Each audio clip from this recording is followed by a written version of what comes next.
What's happening, everyone? Welcome back to the channel and to another WNBA video. We got a 4-game slate to dive into for Sunday, May 25th. So we'll break down and analyze each of those games. We'll talk about which way that I'm leaning as far as the points and the spread, and we'll also go over any player props that I found in those games that I like.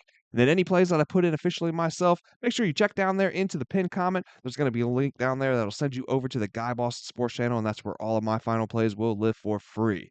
Before we dive into today's games, let's go ahead and take a look back at yesterday, what we took and how that ended up going down. And we put a half unit on the Liberty on the money line, and we do cash on that one. And then we took the Wings and the Dream, looked at the total, and took a under 169.5 at plus money, another half unit, and another cash. Then we took Paige Becker's over 5.5 assists, put a quarter unit on that one. She lands at 5, so we lose that one on the hook. But we still go up on the day. We are up 1.95 units on the year so far to open up this WNBA season, sitting at a 21-17 record. So let's go ahead and build up on those units, guys. Let's have another winning day. Smash that like button down there for me if you can, and hit subscribe if you have not already. Let's jump right into the mix. We'll have the Connecticut Sun taking on the Atlanta Dream. Dream are 9.5-point favorites in this one, with a total sitting at 157.5. It's going to be a 3 p.m. tip-off time. Connecticut's going to be on the road here for the second straight before returning home for their next one, and they'll have a one-day rest advantage here over this Dream team. Atlanta's going to be playing their third in a row at home. We'll be traveling to LA after this one to begin a 3-game road trip. This is going to be a back-to-back for them, as they did just play yesterday as well. Jordan Canada is still weeks out from returning from her right knee injury for the Atlanta Dream, and they are most likely going to be without Tahina Papau as well now. She went down with a face injury in yesterday's contest. And Connecticut's going to be without Lindsey Allen, who left their contest after just 2 minutes of play with a hamstring injury. But that backcourt in Atlanta is looking thin, man. The Sun, though, they have started the season 0-3. They lost a heartbreaker their last time out in Minnesota. Held a 10-point lead in that game. They took a 7-point lead into the fourth quarter, but then they were outscored 27-14 in that fourth quarter to fall to the Lynx. The Dream are 2-2 after winning their last contest over the Wings. Now, Atlanta had struggled to close out games in each of their first 3 to open up the year, and that led to each of their losses. Although they were outscored by 10 against Dallas in the fourth quarter, they had built up an 18-point lead heading into that fourth, and they never let the Wings get closer than 7 points over the course of that final period. Now, neither defense is playing well, and that's a stark contrast, from each of these teams a year ago. While Atlanta has improved on the offensive end compared to last season, the Sun have regressed in every way, but obviously, that's to be expected when you lose your entire starting five and you lose a coach of Stephanie White's caliber. Connecticut is giving up the fourth most points per game. Atlanta is allowing the third most. The Sun ranked 12th overall for offensive, defensive, and overall net rating, while the Dream are sitting at 10th for defensive rating, 4th offensively, though, and they have a net rating that has them ranked at 7th in the W. Now, we did see Marina Mabrey finally break out of her slump against the Lynx. She went for 22 points, 8 rebounds, and 6 assists. She knocked in 4 threes in the process as well, and I'm really liking what I've seen from fourth-year center Olivia Nelson-Odata. She's gotten a bigger role this season. She's averaging 12 and 7 in 24 minutes per game to open up the year. That's twice the minutes that she saw per game last season. She's coming off a 10 and 10 double-double against Minnesota. And the rookie Sanaya Rivers has dropped 11 points in each of her first 2 games now as well, shooting 44% from the field. But her defense has been even more impressive. She's used her length to her advantage, racking up 5 steals and 3 blocks in 2 outings, right? Atlanta brought in Bree Jones, who's averaging 15 and 12. They also brought in Brittany Griner, who's put up just under 15 and just under 8 on average to open up the year. Alicia Gray is having a season so far as well, man, with a career high in points per game at 19 on 42% shooting, 38% from deep. I think Atlanta has the much better team overall here, but I'm still not ready to lay this many points with them, especially on a back-to-back and down both Jordan Canada and Tahina Papau. Like I said, that Atlanta backcourt is just looking thin, man. And I think Connecticut has the interior size and length to match up with Atlanta and cover in this one. At the least cover. I wouldn't be that surprised if the Sun catch the Dream off guard in this one, but I don't think I have it in me to play the money line. But I definitely like them catching all of these points, man.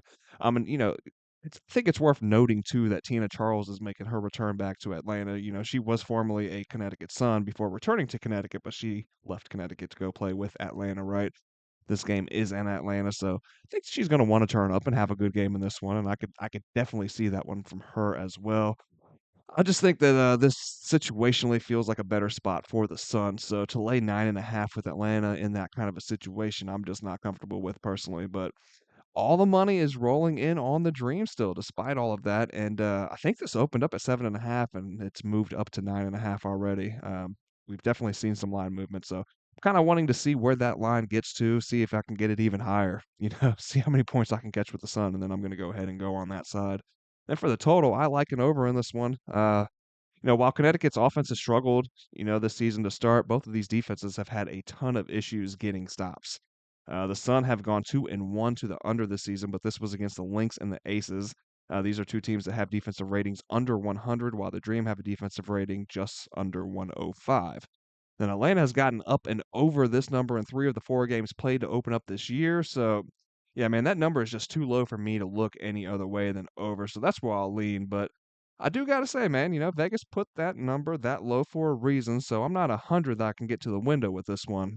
But if I had to pick, if I had to lean a certain way, I would definitely be leaning towards the over. Then looking at a player prop, it'd be Marina Mabrey, her points over 14.5, minus 128 over there at FanDuel. Like I said, she was definitely in a slump to open up the season, but we have seen her break out of that with that performance against Minnesota. And we can see, these are the last 3 games of the season, right? Or the first 3 games of the season open up, and she came underneath that number over the first 2 games. And then, like I said, that 22-point explosion against the Lynx.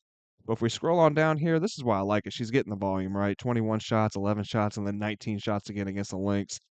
She is the focal point of this offense. You can see it was like that last year too, right? She's gonna shoot the ball.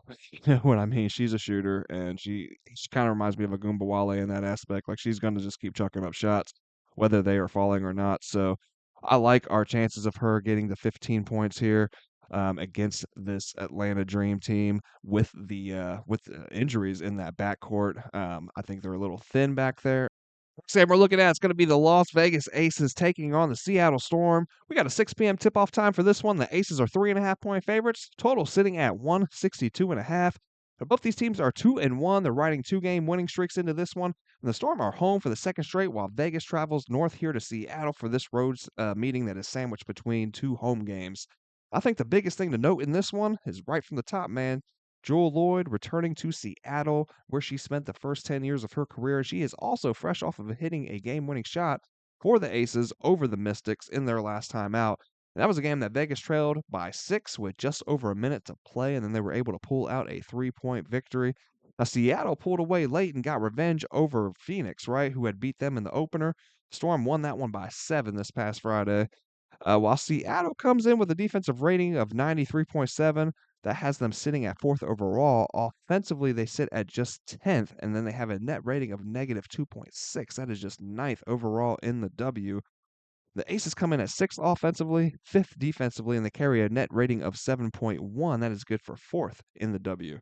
They're putting up 80 points per game, and they are making the 3rd most three-pointers per game, while the Storm have been good for just 71 points per game and sit at second to last in terms of three-point field goals made. Seattle is a better team at home than they are on the road. They were only 11-9 last season on the road as compared to 14-6 at home.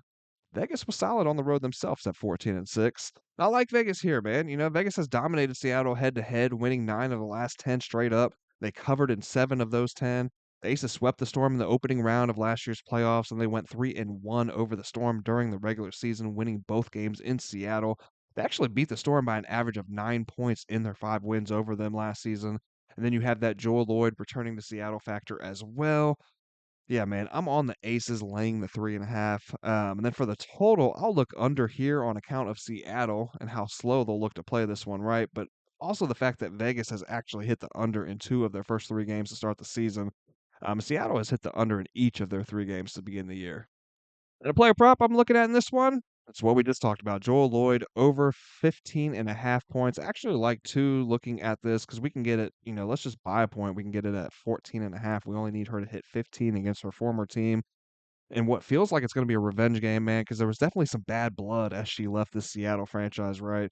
So I think she wants to come in. She wants to turn up in front of those fans that cheered her on for 10 years. And she also wants to turn up against the team. Like I said, man, there's a little bit of bad blood between them. So the numbers don't really support it right. The data does not really look too well here.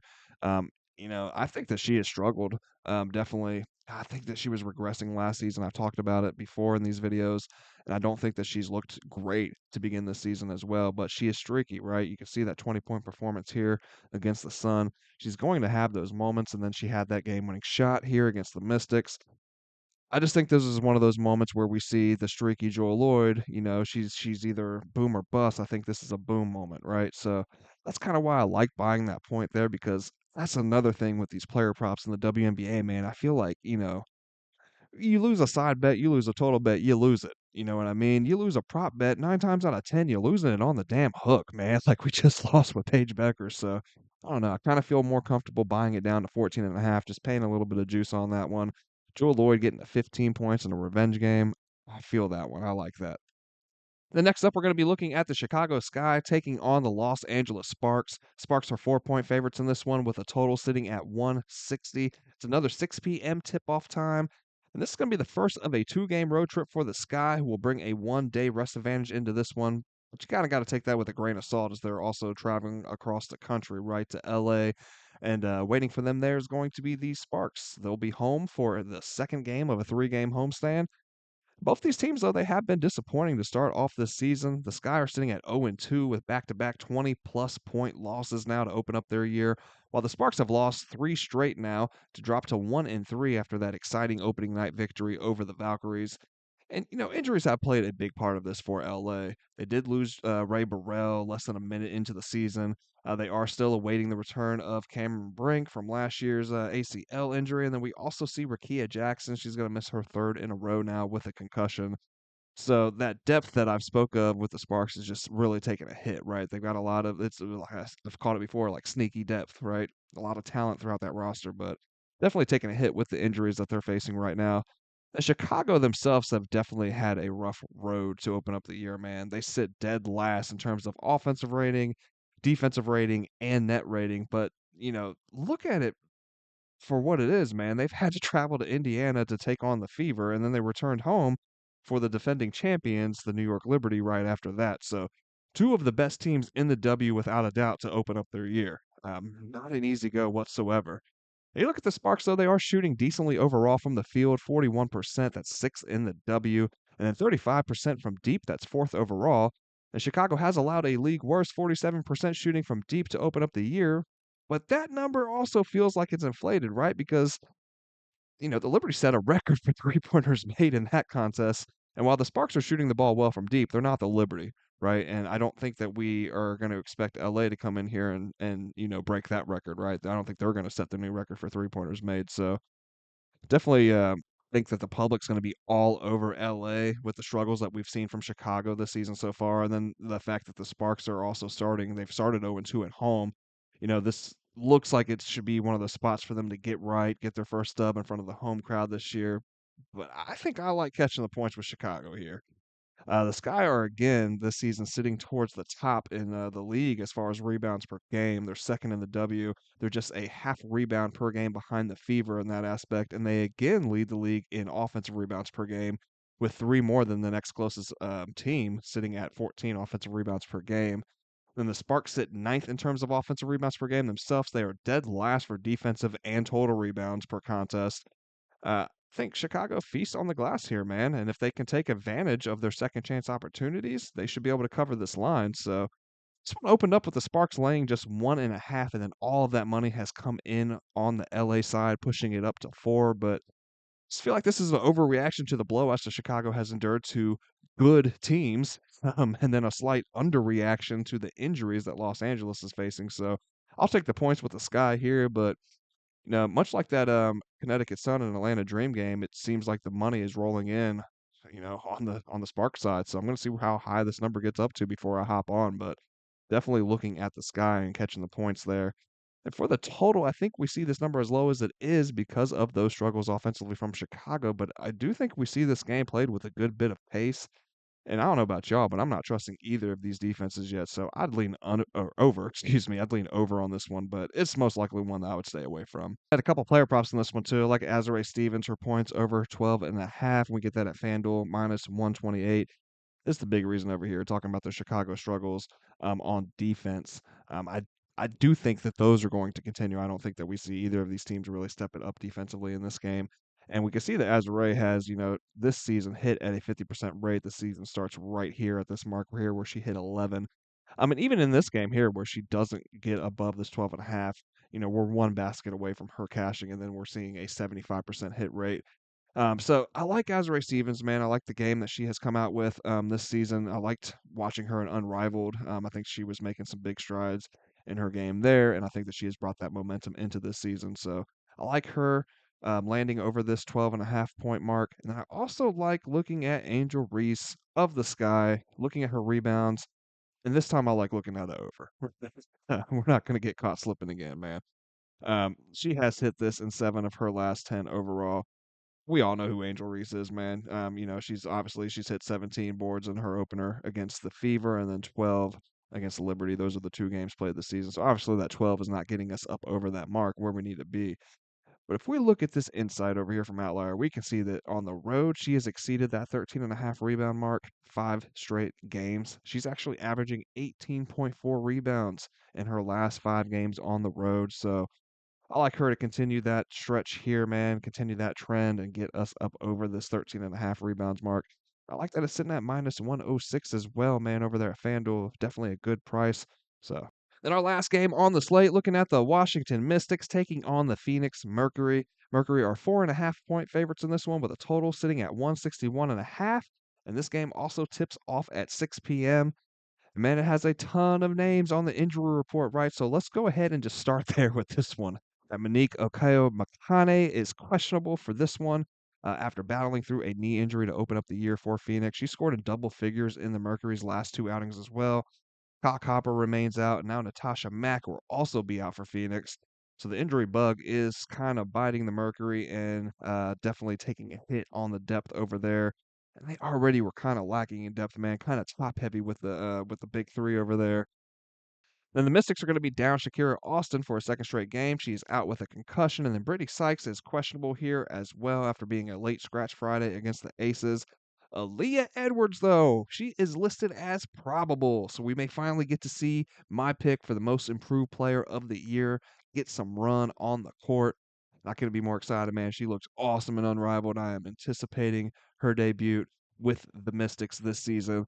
And with those 2 rookies, man, look, we'll talk about them in a second because both these offenses, they've been sharp, right, to open up the year. Phoenix sits at 3rd for effective field goal percentage. Washington sits at 4th. Washington sits at 3rd for true shooting percentage. Phoenix sits at 4th. Both of them are shooting 45% from the field, but the Mercury are hitting just at about a 33% rate from beyond the arc. That's 7th overall in the W. Washington hitting at a 42% clip. That is tops in the league. Now, like I said, we're going to talk about it, man. I've been talking about them in each game of the Mystics that we've covered so far, which, by the way, we are 3-3 in our picks so far in the Mystics games. But gotta shout out these rookies one more time, man, over there in Washington. Sonia Citron, Kiki Arifin, they are the truth, man. And I don't have a team in the W, right? Like, I like so many different players in this league. And this is like that one league out of all the sports leagues, right? This is that one where I'm just like, I've just accepted it. Like, I don't want to be a fan of a team, man. I don't want to limit myself, right? Because I like so many different players across the team. But man, I do like this Mystic squad, right? I like these youngins. And I like rooting for the younger squads that are like up and coming, and nobody really expects them to make any noise. And I think that's kind of the Mystics this year for me. It was Chicago last year. I liked Angel Reese when she was coming out. I liked Marina Mabry before they traded her off. They were kind of that. They felt like that young and up and coming team, right? Cardoso. It's the Mystics for me this year, man. I think that's that's my young squad that I'm rooting for, and it's those rookies, man. Like I said, Sonya has such a smooth jumper. She hits consistently from deep and in the clutch. She's so clutch. And then Kiki is tough as nails, bro. And she looks like a veteran out there already with her footwork over there in the post. She's averaging 14 points per game and just under 11 boards per outing. She just put up 17 and 13 against the Aces. Then we see Sonya, bro. She is good for just under 16 points per game on 51% shooting from the field, 47% from deep. These are 2 dogs, man, just 2 straight dogs. Phoenix is in a bounce back spot here after a tough loss in Seattle, but with the injuries mounting up, I'll be leaning towards the Dogs' way again, man. I'll be looking at the points with the Mystics. So out of our leans for these 4 games, that's 3 out of 4 that we're leaning with the dogs. So let's hope that the dogs are barking today, man. Comment dog down there if you guys have made it this far into the video. But for the total, I'd probably be looking at the under here. The Mystics are just 7th in terms of pace to open up the year, and then the Mercury are sitting down at 11th in that regard. The Phoenix is actually only allowing 74 points per game. That is the lowest in the W. The Mercury have also hit to the under in 2 of their 3 played so far. The Mystics have hit to the under in back-to-back games as well. So I think we have a slower pace game here, a tight game that sees us land right under this line. But I'm not looking to play this number here, man. I'll most likely stay away from the total. And then as far as player props, there's only props available right now for AT and Sabali, and I'm not finding any value whatsoever. So as they release more players, if I find something else on here, I'm definitely going to be looking at Kiki and Sonya's lines and seeing if we can smack something there. And if I throw any of those plays in, I'll put that down there in that link. So make sure you guys check that pinned comment out. And then that is going to do it, guys. I hope you guys enjoyed the content today. I hope you found it helpful and useful. And if you did, please do not forget to smash the like button down below and hit subscribe if you have not already. Hope you guys have a great Memorial Day weekend. No games on Monday, so I'll see you back on Tuesday. Hope you guys all cash out, and I'll see you then.